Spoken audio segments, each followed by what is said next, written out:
Hello, speech class. I know it's been a while since I've seen all you guys, and I miss you all.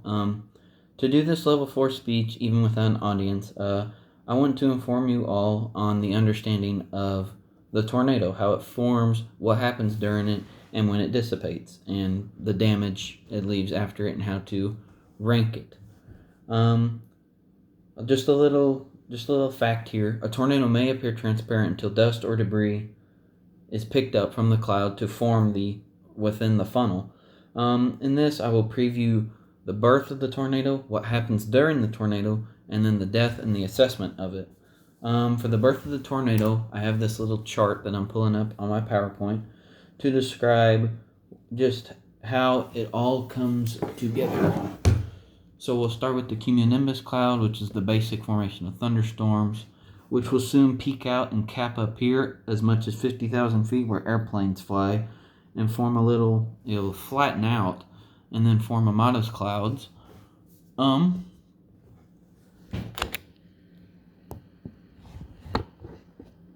and then from here, as you can tell, we have precip over here, which will be separate from the storm. Then there's this wall cloud that will form, and the flanking line, which will shove all the cold air out with rear flank downdraft, which is the cold air and the cold wind pushing out. Then you'll all this precip that's over here will stay out of the storm, so you can have a clear formation of the wall cloud, which will start to rotate in a counterclockwise instead of clockwise, as in the northern hemisphere. Everything goes here counterclockwise, as you can tell if you ever looked at like your sink draining or the toilet going or draining also. And then this little funnel right here will form, and as I said before, it will not become transparent until something indicates that it's on the ground. To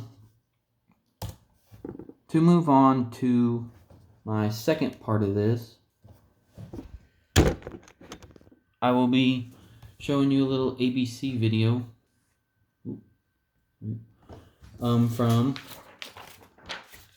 for the May 2011 Joplin tornado to describe what happens within the storm, because it describes more than I can.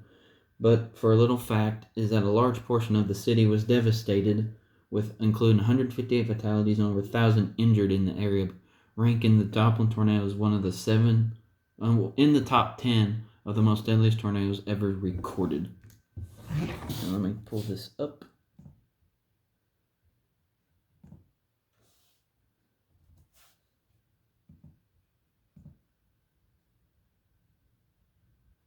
It has been a punishing series of storms that have been moving through here, and as we said before, some of the strongest people in this country have been asked to bear a little more as it continues to pour. The wind continues, and as you can see all around David Muir and me here, it's 360-degree apocalyptic destruction.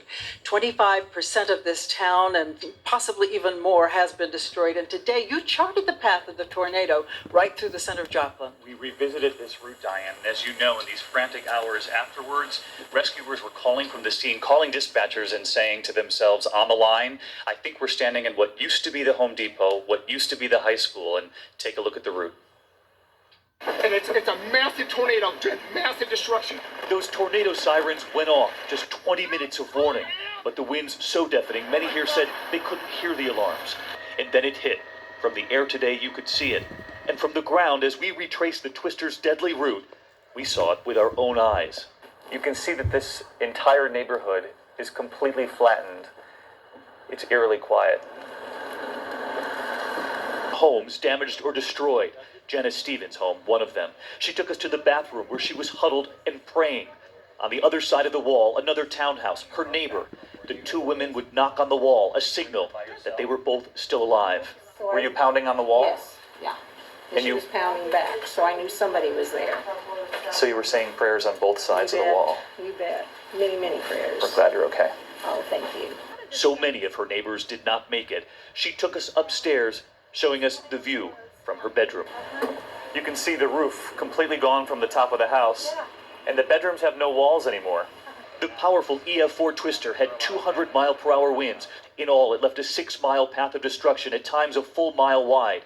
The massive twister touching down at 5:40 local time, where it sheared off the roof of that hospital, St. John's, sucking the windows right out of the patients' rooms, the hospital paralyzed. As it continued through Joplin, subdivisions gone, streets now lined with foundations where homes once stood. Next to Joplin High School, the roof peeled off. And then the Walmart, now a pile of debris, where a giant store stood just yesterday, shoppers inside. Entire And with that, that just kind of describes exactly what did happen better than I can, because I remember just driving home, listening to that on the radio, and I just couldn't believe that the town was destroyed by this EF5 tornado. It's just crazy. And after it roped out, as I move into my last bit of my speech of just how they ranked it and how it roped out, it just basically the roping out. Think of just think of a basic rope, and this tornado, the Joplin tornado, for example, was a wedge tornado, and as it dissipated, it just got skinnier and skinnier and skinnier and skinnier, and then it just went right back up in the sky. Jim Cantori of the Weather Channel did a little video, and I'll keep this one pretty short because it's a pretty long video. I'll do like the top two strongest of the tornadoes, the EF4 and the EF5.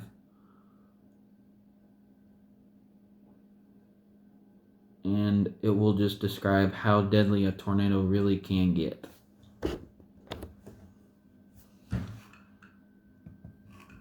Damage in a matter of seconds.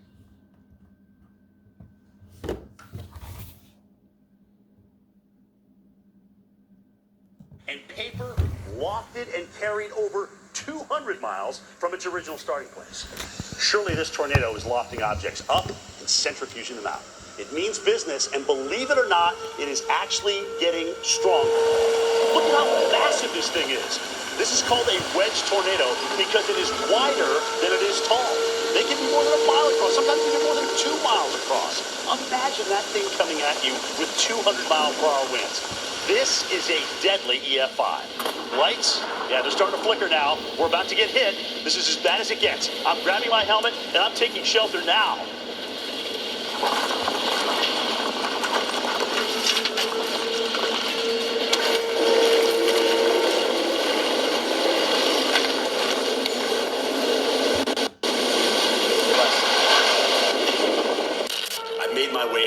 Channel tape room. This happens to be our fire suppression room. But in your case, it may be a bathroom. It may be an interior closet. Somewhere where you are at the farthest distance on the first floor from the outside walls. I mean, listen to what's going on out there. Listen to that. Those big objects. Maybe the roof is being torn off. We don't know. But I've got a helmet. I've got a sturdy pair of shoes because you're going to walk out of here. Take a deep breath before you emerge from your safe room because you're not going to believe what you're going to see, especially what we hear going on outside. Here's the deal. I'm going to stay with you guys as long as I possibly can until we lose our signal, which may happen at any time. Be safe. Unbelievable. Absolute, utter destruction. A sea of destruction as this area took a direct hit while we were away in our storm shelter. I mean, this is terrible. Homes completely wiped off their foundation here. Asphalt ripped up from the ground to the point where we don't even know what street that we're on here. Even automobiles stripped of their paint. We can still smell gas. Some fires going on behind us since we're here. This is a hazardous situation. So even though the tornado is past, for you and your... With that describing like the EF4, EF5 ranking of the tornado, EF1, EF0 to EF3 is not that bad, but that just kind of goes along with the Joplin tornado of what happened within the storm. And that's just kind of how it all ends. And to conclude this, I have told you about how the tornado begins, what happens as soon as it forms, and then as it ropes out, what has to be done to assess the damage of the tornado. To close this, I found a quote from legendary storm chaser Tim Samaras, who unfortunately died May of 2013 in the El Reno tornado. He said, "Keep your focus on your passion and the things in life you enjoy doing. You'll get there. Trust me, I'm doing it." Thank you for listening to this, and hope to see you all soon next semester. See ya.